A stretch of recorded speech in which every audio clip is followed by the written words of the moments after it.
My grandmother used to say that money doesn't buy happiness, but it does buy choices. She spent 43 years teaching elementary school, saving every spare dollar, clipping coupons, buying generic brands, all so that one day her granddaughter, me, would have choices she never had. When she passed away last year, she left me $153,000. 3 months later, every penny of it was gone. Let me tell you how my husband convinced me he was a financial genius, gambled away my grandmother's entire life savings, and how I made sure he paid for it in ways he never saw coming. My name is Nicole Brennan, and I married my college boyfriend Ryan right after we graduated. Everyone said we were the perfect couple. He was studying economics and finance, always had his nose in market reports, talked confidently about investment strategies and portfolio diversification. I was getting my degree in nursing. We balanced each other out. He was the numbers guy, I was the people person. When we got married at 24, I genuinely believed I'd found someone who'd help me build a secure future. Ryan got a job at a wealth management firm downtown. Nothing spectacular at first, but it was a foot in the door. He'd come home talking about clients, market movements, opportunities. I was working 12-hour shifts at the hospital, coming home exhausted. And honestly, I liked that he was excited about something. He seemed driven, ambitious, like he knew where he was going. My grandmother got sick when I was 29, cancer. It was fast and brutal, and I spent every spare moment I had with her. She'd been more like a mother to me than my own mom, who'd checked out emotionally when I was young. Gran raised me, put me through school, taught me everything that mattered. Watching her fade away was the hardest thing I've ever done. 2 weeks before she died, she held my hand in the hospital and said, "Nicole, I'm leaving you everything. It's not a fortune, but it's enough to give you options. Promise me you'll use it wisely. Don't let anyone pressure you into anything foolish." I promised. Of course I promised. I would have promised her anything in that moment. She passed on a Tuesday morning. I was holding her hand. The funeral was small, just how she wanted it. And then came the reading of the will. $153,417. Her entire life reduced to a number in a bank account. Money she'd sacrificed for, worked double shifts for, denied herself vacations and new clothes for. All of it, now mine. I was grieving hard, crying at random moments, unable to focus at work, just going through the motions of being alive. Ryan was supportive at first, made dinner, let me cry on his shoulder, handled phone calls I couldn't deal with. I appreciated it. I really did. About 2 weeks after the funeral, he brought it up over dinner. "Babe, have you thought about what you're going to do with the inheritance?" Honestly, I hadn't. It felt wrong to even think about it, like I was somehow benefiting from Gran's death. I don't know. Save it, I guess? Ryan put down his fork, got this serious expression. "Nicole, I need to talk to you about something important. That money just sitting in a savings account, it's actually losing value every day because of inflation. Your grandmother worked hard for that money. Don't you think she'd want it to grow, to work for you?" He wasn't wrong about inflation, I knew that much. "What are you suggesting?" "Let me invest it. It's literally what I do for a living. I can put together a diversified portfolio, balance risk and growth. In a year, we could turn that 150 into 200, maybe more." "Ryan, I don't know. It's a lot of money. What if something goes wrong?" He reached across the table, took my hands. "Nicole, I love you.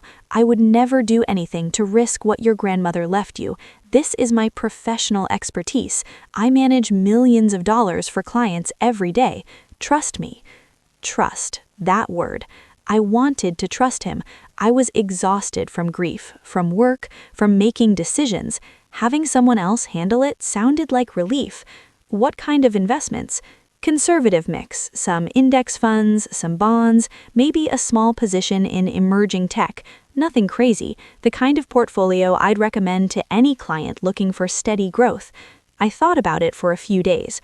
Ryan kept bringing it up gently, not pushing too hard, just reminding me that time in the market matters, that every day I waited was a missed opportunity. Finally, I agreed.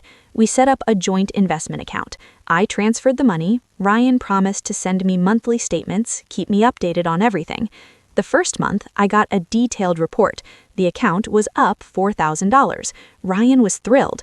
See, this is just the beginning. The portfolio's performing exactly as projected. I felt relieved, guilty too, like maybe I should have done this sooner. Gran would want her money to grow, right? She'd want me to be smart about it. Month 2, Ryan said the market had a minor correction, but not to worry, it was normal volatility. The account was down $2,000 from where it started, but still above the initial investment. This is why we don't panic sell. Write it out, trust the strategy. Month 3, I asked for a statement. Ryan said he'd send it, but got busy with work. A week went by, then another. When I asked again, he got defensive. Nicole, you need to trust the process. Checking the account constantly is exactly how people make emotional decisions and lose money. Let me do my job. That's when something in my gut twisted. A little voice that said something was off. But I was working 60-hour weeks. We were trying to buy a house. Life was busy. I let it go. 2 months later, I woke up at 3 in the morning and couldn't fall back asleep. You know that feeling when your subconscious knows something's wrong before your conscious mind catches up? I had that. I grabbed my phone and logged into the investment account. The password didn't work. I tried again, still nothing. Ryan had changed it without telling me. I got out of bed, went to his office. He was asleep. I opened his laptop. He never locked it at home. Logged into the investment account using the saved password. $41,600. That's what was left. I sat there, staring at the screen, not understanding. We'd started with $153,000 5 months ago. How was there only $41,000 left? I clicked through the transaction history. My hands were shaking so hard I could barely work the mouse. And that's when I saw it. Hundreds of trades, not in index funds or bonds like he'd said, in cryptocurrencies I'd never heard of, things called Floki Moon Rocket and Safe Elon Doge, trades happening multiple times per day, buying at peaks, panic selling at losses, buying back in higher, the absolute worst possible strategy. I scrolled back to the beginning. The first 2 weeks, he'd actually put the money in what he'd promised, a balanced portfolio. That's where the initial gains came from. Then he'd liquidated everything and moved it all into crypto speculation. Over $100,000 gone in 4 months. I couldn't breathe. Literally felt like someone was sitting on my chest. This was my grandmother's life. 43 years of teaching kids to read, of brown bag lunches and thrift store clothes and never taking a vacation. All of it gambled away on coins with dog logos. When Ryan woke up, I was sitting at the kitchen table with his laptop open, the account visible on the screen. Nicole, I can explain. Explain what? How you lost $100,000 of my inheritance? How you lied to me about what you were investing in, how you changed the password so I couldn't see what you were doing. He sat down across from me, and he had the audacity to look defensive, not guilty. I was trying to recover the losses. The market turned against me, but I had a strategy. You don't have a strategy. You've been gambling. Look at this. I turned the laptop toward him. You bought something called Rocket Moon Shiba at the peak and sold it at a 90% loss 3 days later. That's not investing, that's a casino. It was a calculated risk. Sometimes what? Sometimes you get to gamble with money that isn't yours, money my grandmother spent her entire life saving. It's our money, Nicole. We're married. What's yours is mine. I actually laughed. It came out harsh and bitter. So when you suggested I invested, you weren't offering to help me, you were planning to gamble with it from the start. That's not fair. I genuinely thought I could grow it. The crypto market was bullish. The momentum was there. Ryan, you work at a wealth management firm. You give people advice on their retirement accounts. And you're telling me you thought putting my entire inheritance into Floki Moon Rocket was a good idea? He looked away. The firm's investment strategies are conservative, too conservative. I saw an opportunity to make real money, fast money, with my grandmother's savings, not yours, mine. We fought for hours. He kept trying to reframe it as our money, our decisions, kept insisting he could recover it, that crypto was volatile but would bounce back. All he needed was a little more time. How much more time? How much more of my money are you going to lose? I've learned from my mistakes. I know what I did wrong. If you just trust me. Trust you? You lied to me about where you were investing. You changed the password to hide what you were doing. You lost over $100,000 in 4 months. Why would I trust you with anything ever again? That's when he played his final card. If you pull out now, the losses are permanent. But if we leave the money in, if I can just trade my way back, no, we're pulling out what's left today. He actually tried to stop me, put his hand on the laptop when I reached for it. Nicole, don't do this. Let me fix it. I looked at him, really looked at him, and saw a stranger. This wasn't the man I'd married. Or maybe it was, and I'd just never seen him clearly before. The only thing you're going to fix is finding a divorce lawyer. You don't mean that. I absolutely mean that. I took the laptop, transferred the remaining $41,000 to a new account he couldn't access, and moved into my friend Sarah's spare room that same day.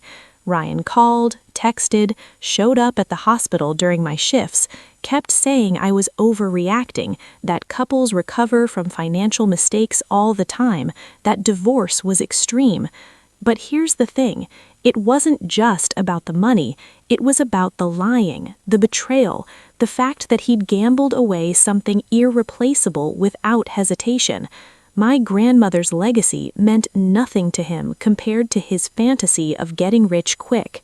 I hired a lawyer, started documenting everything for the divorce, and that's when my lawyer said something interesting. Does Ryan's employer know he's day trading cryptocurrencies? I have no idea. Why? Because most financial services firms have strict policies about personal trading. Employees usually have to pre-clear any investments, especially high-risk ones. It's a conflict of interest issue. I went back through the transaction history with fresh eyes, looked at the timestamps. Most of the trades executed between 9 a.m. and 5 p.m. during work hours. Ryan had been gambling with my inheritance while he was supposed to be managing client portfolios at work. My lawyer helped me compile everything into a detailed report, every trade, every timestamp, every transaction. Then she asked, "Your call. We can just use this in the divorce, or we can take it further." I thought about my grandmother, about 43 years of teaching kids to read, of brown bag lunches and thrift store clothes and never taking a vacation. All of it gambled away on coins with dog logos. Take it further. We sent the report to Ryan's employer's compliance department. Not from me. My lawyer sent it anonymously as a concerned party with evidence of potential violations. The investigation took about a week. I know because Ryan called me absolutely hysterical. They fired me. They fired me because of your report. I didn't send any report. Don't lie. You're the only one who knew. Ryan, you violated your employment agreement. You were day trading crypto during work hours while you're supposed to be managing client money. What did you think would happen? You destroyed my career. I can't work in finance anymore. This is vindictive and cruel. You know what's cruel? Losing my grandmother's life savings because you wanted to play Gordon Gekko with cryptocurrencies. You did this to yourself. He tried to get rehired, tried to explain it away as a misunderstanding, but financial services firms don't mess around with compliance violations. He was fired for cause, which meant no severance, and word travels fast in that industry. He couldn't get interviews anywhere. But I wasn't done. See, Ryan had been doing something else I'd discovered. He had a Twitter account where he posted about his investment strategies. Not under his real name, he used a pseudonym, Crypto Ryan Trades or something equally cringy, posted screenshots of his winning trades, talked about his system, and gave advice to his followers. Had built up maybe 3,000 people who thought he was some kind of guru. Of course, he only posted the wins, never mentioned the massive losses, never showed the full picture. People in his comments were asking for advice. Some were saying they'd followed his recommendations and made money. He was influencing real people with real money, and they had no idea he'd just lost over $100,000. I created a burner account. Took me an hour to put together a thread with all the receipts, screenshots from the investment account showing his actual track record, over 400 trades in 4 months, win rate of about 9%, total loss of $112,000. I did the exact math. Every terrible decision timestamped and documented. I didn't mention his real name, didn't need to. Posted it as a reply to one of his tweets where he was bragging about a 10x return on some coin. Here's what this guru isn't showing you: his actual track record over the past 4 months. Full account statements, 91% loss rate, $112,000 gone. This is who you're taking advice from. The crypto community on Twitter is absolutely vicious. They descended on him like sharks. People started going through his post history, matching up his claims with the actual dates and prices, showing how he was lying about his returns. His screenshots of wins were tiny positions, while his losses were massive. Someone made a meme out of him: how to lose 6 figures in 4 months, a masterclass. His follower count dropped to almost nothing. The people who'd trusted him were furious. Some claimed they'd lost money following his advice. His mentions became a graveyard of people roasting him. He ended up deleting the entire account. The divorce moved forward. Ryan tried to argue that the investment losses were marital debt that we should split. My lawyer laughed at that. He gambled away her separate property inheritance through misrepresentation and fraud. He's lucky she's not pressing criminal charges. In our state, inheritance is considered separate property unless it's gifted to the marriage. I had never intended to gift it. I'd been told it was being conservatively invested for my benefit. Ryan's lies and the fact that he'd moved it without my informed consent into high-risk speculation meant the court treated it as conversion of my separate property. The judge awarded me a monetary judgment against Ryan for the lost inheritance amount, plus damages. Practically speaking, getting blood from a stone since Ryan was now unemployed and had no assets. But it meant that any money he made going forward could be garnished until he paid me back. He also had to pay my legal fees, all of them, because the court found he'd acted in bad faith. Ryan moved back in with his parents, couldn't afford an apartment, couldn't get a job in his field. Last I heard, he was working retail at some electronics store making $12 an hour. His parents are apparently furious with him, not just for losing my money, but for destroying his own career through sheer stupidity. The $41,000 that was left, I donated it to a financial literacy nonprofit in my grandmother's name, the Catherine Brennan Fund for Financial Education, because Gran losing that money felt wrong, but using it after what Ryan did felt worse. This way, it's teaching people, especially women, how to protect themselves from financial manipulation, teaching them the warning signs of investment fraud, how to verify credentials, how to maintain control of their own assets.